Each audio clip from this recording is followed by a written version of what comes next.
स्वागत है इस नए विश्लेषण में जहां आज हम अपने स्रोतों के आधार पर एक ऐसी खूबसूरत और विशाल पानी के किनारे बनी हवेली के काले इतिहास की तह तक जाएंगे।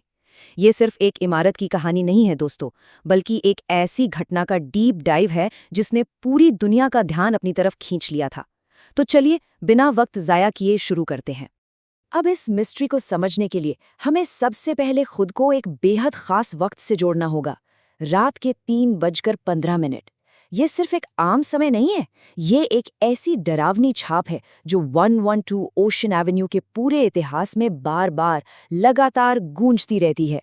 आगे बढ़ने से पहले इस वक्त को ध्यान में रखिएगा, क्योंकि इस मशहूर लेजेंड के पीछे का सच समझने के लिए हमें उस अटल और पूरी तरह सच्चे अपराध की तरफ देखना होगा जिसने इस सब की शुरुआत की। बात है नवंबर 1974 की एक ठंडी रात की, जब 23 साल का एक घबराया हुआ नौजवान दौड़ता हुआ एक लोकल बार में घुसा और उसने ये दर्दनाक गुहार लगाई कि किसी ने मेरे माँ बाप को गोली मार दी है। और वहां से शुरू हुई एक दर्दनाक सच्चाई। जब पुलिस उस शांत और आम से दिखने वाले घर में दाखिल हुई तो उनके होश उड़ गए। जो उन्होंने अंदर देखा वो किसी बुरे सपने से बिल्कुल कम नहीं था। उन अधिकारियों को वहां पूरे 6 शव मिले। ये 6 का नंबर दर्शाता है उन मृतकों को, माता पिता और उनके 4 मासूम बच्चे। और ये सभी अपने ही बिस्तरों पर राइफल की गोलियों का शिकार होकर मृत पाए गए थे। एक ही रात में, एक झटके में, एक पूरा का पूरा परिवार हमेशा के लिए खत्म हो चुका था। लेकिन अब यहाँ सबसे हैरान करने वाली बात सुनिए।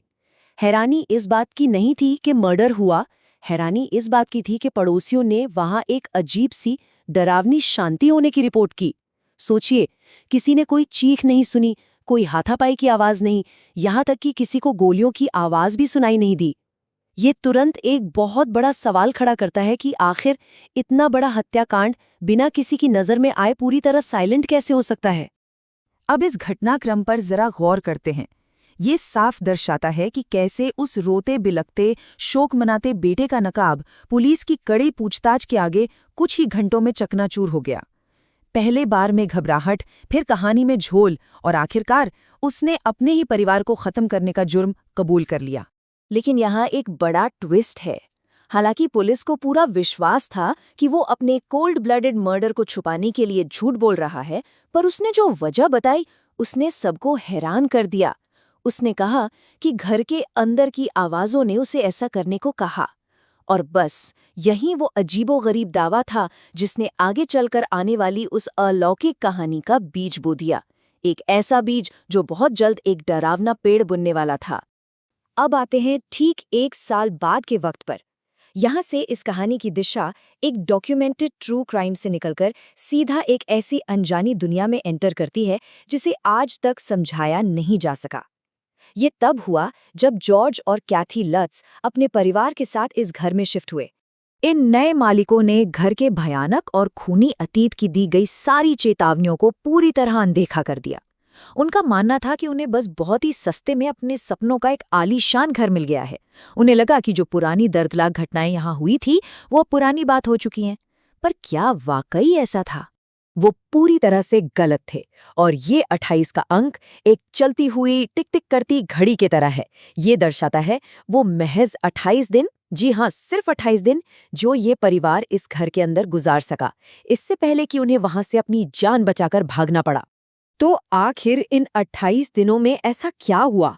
चलिए देखते हैं कि कैसे उनका वो सस्ता सपनों का घर अपना सामान खोलने के कुछ ही दिनों के अंदर एक जीते जागते भयानक सपने में बदल गया।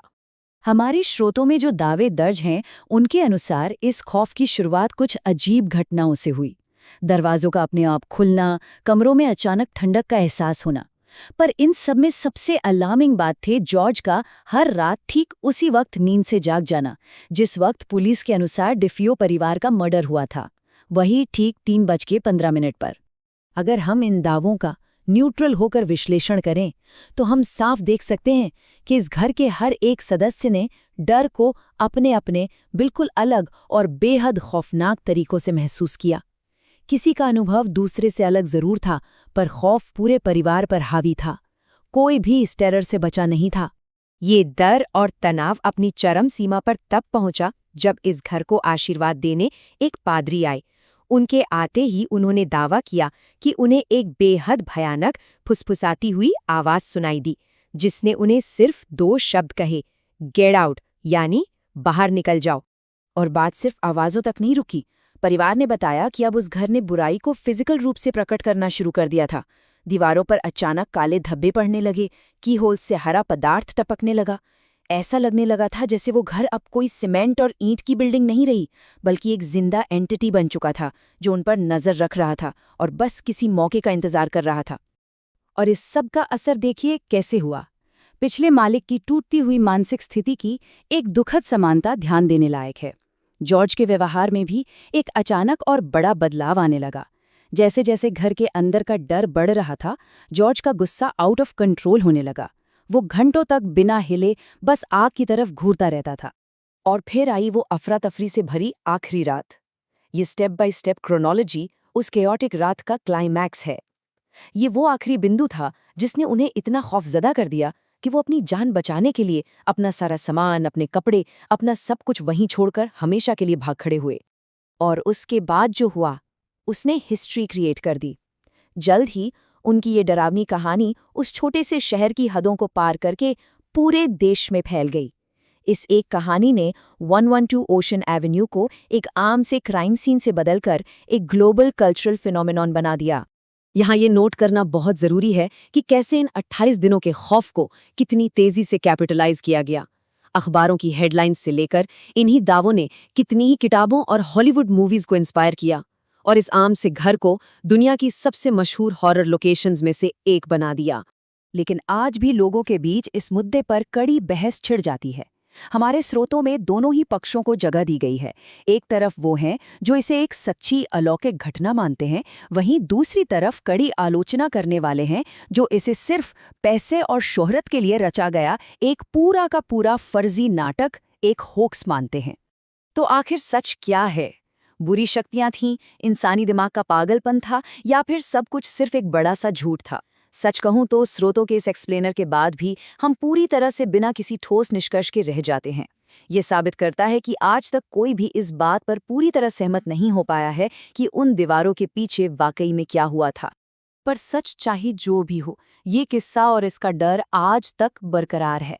आज भी ऐसी रिपोर्ट्स आती रहती हैं जहां पड़ोसियों का दावा है कि उन्होंने खिड़कियों में अजीब-ओ-गरीब परछाइयां देखी हैं, जैसे कोई बुरी शक्ति उस जगह से कभी गई ही नहीं।